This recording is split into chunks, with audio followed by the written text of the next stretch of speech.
भगवान शिव के त्रिशूल, डमरू, नाग का रहस्य। हम सभी जानते हैं कि भगवान शिव की छवि एक वैरागी पुरुष की मानी जाती है। भगवान शिव के पहनावे भी बाकी देवताओं से अलग है और वह और देवताओं की तरह किसी स्वर्णिम दिव्य महल में भी नहीं रहते, बल्कि वह कैलाश पर्वत पर निवास करते हैं। इतना ही नहीं, वह रथ या घोड़ों की सवारी भी नहीं करते, बल्कि उनकी सवारी बैल है।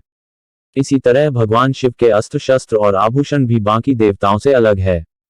दोस्तों, आपने देखा होगा कि भगवान शिव अपने सिर पर चंद्रमा, हाथों में त्रिशूल एवं डमरू और गले में आभूषण के रूप में नाग हमेशा धारण किए रहते हैं।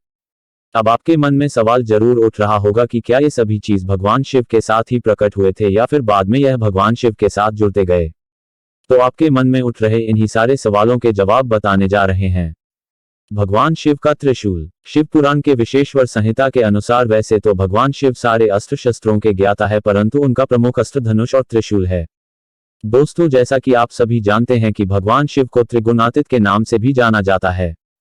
यानी भगवान शिव खुद में सृष्टि के तीनों गुण रज, तम, सत गुणों को समान रूप से समाहित किए हुए है। और यही तीनों गुण तीन शूल के रूप में भगवान शिव हमेशा अपने हाथ में धारण किए रहते हैं, जिसे हम सभी त्रिशूल के नाम से जानते हैं। ऐसा भी माना जाता है कि और समय आने पर भगवान शिव इसका उपयोग दुष्टों का संहार करने के लिए करते हैं। भगवान शिव का डमरू। शिव पुराण में ही इस बात का भी वर्णन किया गया है कि भगवान शिव के हाथों में डमरू कैसे आया। शिव पुराण की माने तो सृष्टि की रचना के समय जब देवी सरस्वती प्रकट हुई तो देवी ने सृष्टि की उत्पत्ति के लिए अपनी वीणा से ध्वनि को जन्म दिया, परंतु वह ध्वनि सुर और संगीत विहीन थी। उस समय भगवान शिव ने नृत्य करते हुए एक वाद्य यंत्र प्रकट किया और उसे बजाने लगे और उसी ध्वनि से व्याकरण और संगीत के धन ताल का जन्म हुआ। बाद में उस वाद्य यंत्र को डमरू नाम दिया गया। इसके अलावा शिव पुराण में बताया गया है कि डमरू ब्रह्मा का स्वरूप है, जो दूर से विस्तृत नजर आता है, लेकिन जैसे जैसे ब्रह्मा के करीब पहुंचते हैं वह संकुचित हो दूसरे सिरे से मिल जाता है और फिर विशालता की ओर बढ़ता है।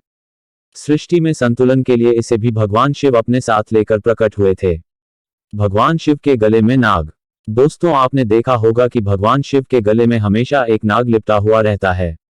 भगवान शिव के गले में लिपटे नाग का नाम वासुकी है, जो नागलोक के राजा भी हैं। ऐसा मान जाता है कि समुद्र मंथन के समय इसी वासुकी नाग ने रस्सी का काम किया था, जिससे समुद्र मंथन का कार्य संपूर्ण किया गया था, और जब भगवान शिव ने मंथन से निकले विष को ग्रहण किया तो वासुकी ने उनकी मदद की थी और उनकी भक्ति से प्रसन्न होकर शिव जी ने उन्हें नागलोक का राजा बना दिया। तब वासुकी ने उन्हें अपने गण के रूप में रहने का वरदान मांग लिया। तब शिव जी ने उन्हें आभूषण के रूप में अपने गले में लिपटा लिया। भगवान शिव के सिर पर चंद्रमा कैसे आया। शिव पुराण के अनुसार चंद्रमा का विवाह दक्ष प्रजापति की 27 कन्याओं से हुआ था। ऐसा माना जाता है कि ये कन्याएं 27 नक्षत्र हैं। विवाह के पश्चात चंद्रमा अपनी 27 पत्नियों में रोहिणी से सबसे अधिक प्रेम करने लगे। यह बात चंद्रमा के बाकी पत्नियों को रास नहीं आया और उन्होंने इसकी शिकायत अपने पिता दक्ष प्रजापति से कर दिया। यह सुन दक्ष प्रजापति क्रोधित हो उठे और उन्होंने चंद्रमा को क्षय होने का शाप दे दिया। इसके बाद चंद्रमा का स्वास्थ्य धीरे धीरे बिगड़ने लगा। तब एक दिन देवर्षि नारद ने उन्हें आकर बताया कि इस शाप से तुम्हें देवाधिदेव महादेव ही बचा सकते हैं, इसलिए मेरी मानो तो तुम भगवान शिव की आराधना करो। उसके बाद इस शाप बचने के लिए चंद्रमा ने भगवान शिव की तपस्या की।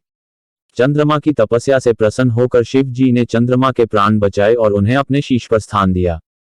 और ऐसा माना जाता है कि जहां चंद्रमा ने तपस्या की थी वही स्थान आज सोमनाथ कहलाता है। और इसके अलावा ये भी मान्यता है कि प्रजापति दक्ष के शाप से ही चंद्रमा घटता बढ़ता रहता है।